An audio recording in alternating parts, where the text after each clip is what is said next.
13 तारीख को फिर एक बार चुनाव है, उपचुनाव।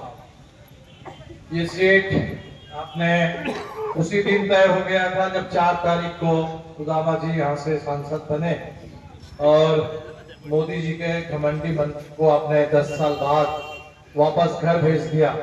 उसी दिन ये तय हो गया था कि तरारी में उपचुनाव होने वाला है और 13 को उपचुनाव है। आप देख रहे हैं कि तरारी चुनाव का नजारा बदला हुआ। आप 2020 के चुनाव को याद करिए। उस समय भारतीय जनता पार्टी मैदान में थी और उस समय भारतीय जनता पार्टी का कहना था कि हम अपराधियों के साथ साठगांठ नहीं करें। ये आपके जो पुराने सांसद थे वो पूरा गिनाते थे कि कितने बड़े अपराधी हैं।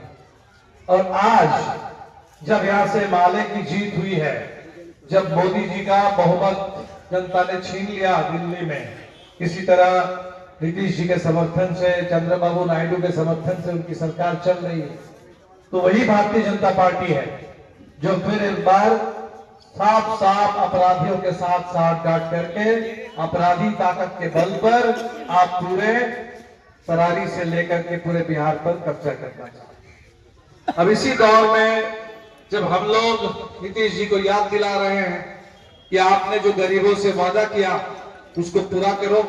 2-2 लाख रुपए देने की बात थी 95 लाख परिवार को जिनका महीने में कमाई 6,000 से कम है। अभी तक 1 लाख परिवार हक दो वादा निभाओ आंदोलन चला रहे हैं। जब हम पदयात्रा निकाल रहे हैं बदलो बिहार न्याय यात्रा, ताकि बिहार विधानसभा में जो 65% आरक्षण का प्रस्ताव पारित हुआ बिहार के दलित पिछड़ों के लिए, आदिवासियों के लिए, और हाईकोर्ट ने रोक लगाई और नीतीश जी और मोदी जी दोनों कह रहे हैं कि हम क्या कर सकते हैं कि हाईकोर्ट ने रोक लगा दी। झूठ बोल रहे हैं। इस देश में 69% आरक्षण लागू है तमिलनाडु में और कोई कोर्ट कुछ नहीं बोलता क्योंकि उस आरक्षण को संविधान के 9वीं अनुसूची में डाला गया। तो जब हम कह रहे हैं नीतीश जी से याद दिला रहे हैं कि भाई ये जो आपने तय किया था उसको डालो, संसद में भी पारित कराओ।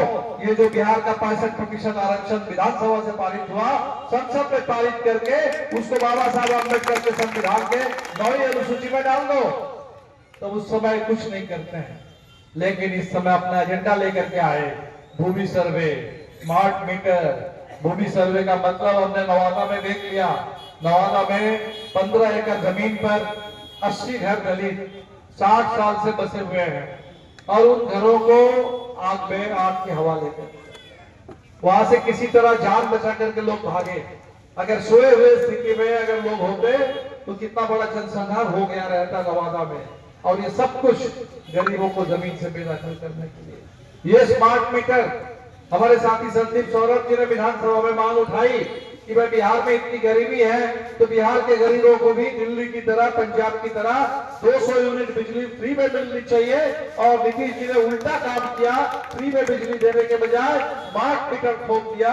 और लोग कह रहे हैं कि इस मीटर तो पूरा पॉकेट मार है, जेब काटने के लिए भेज दिया गया है और वो इतना स्मार्ट है कि हर 7 दिन में रिचार्ज मांगता है।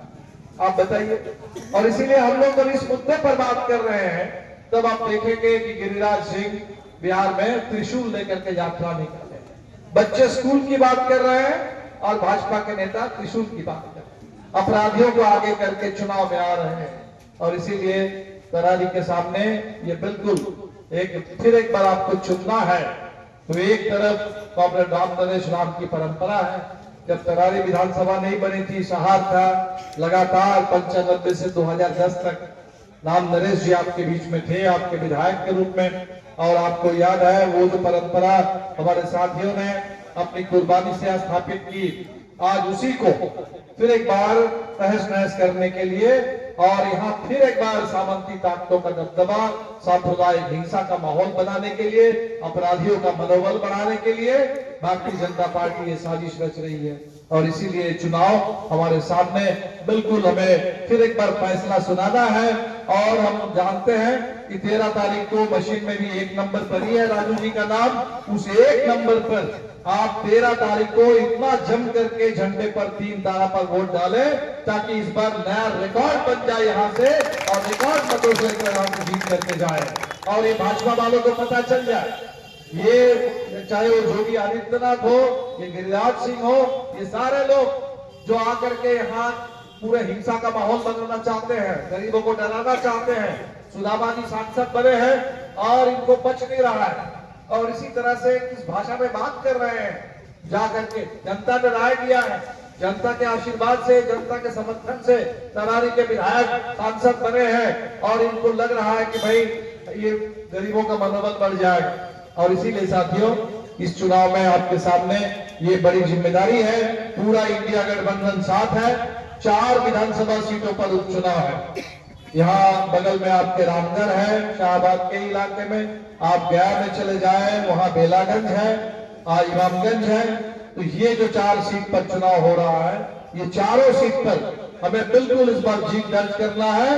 और ये बता देना है, ये तो अभी झांकी है और 2025 बाकी है। और 2025 में ये जो डबल इंजन के नाम पर पिछले 20 साल से नीतीश जी और नीतीश जी के कंधे पर बंदूक रख करके भारतीय जनता पार्टी, और भारतीय जनता पार्टी की कोशिश है कि आपको बिल्कुल आगे आकर के बुलडोजर राज स्थापित कर दो बिहार में। ये बुलडोजर की साजिश बिहार बिल्कुल चलने नहीं देगा। और 2025 के चुनाव में इंडिया गठबंधन की सरकार बनेगी बिहार में।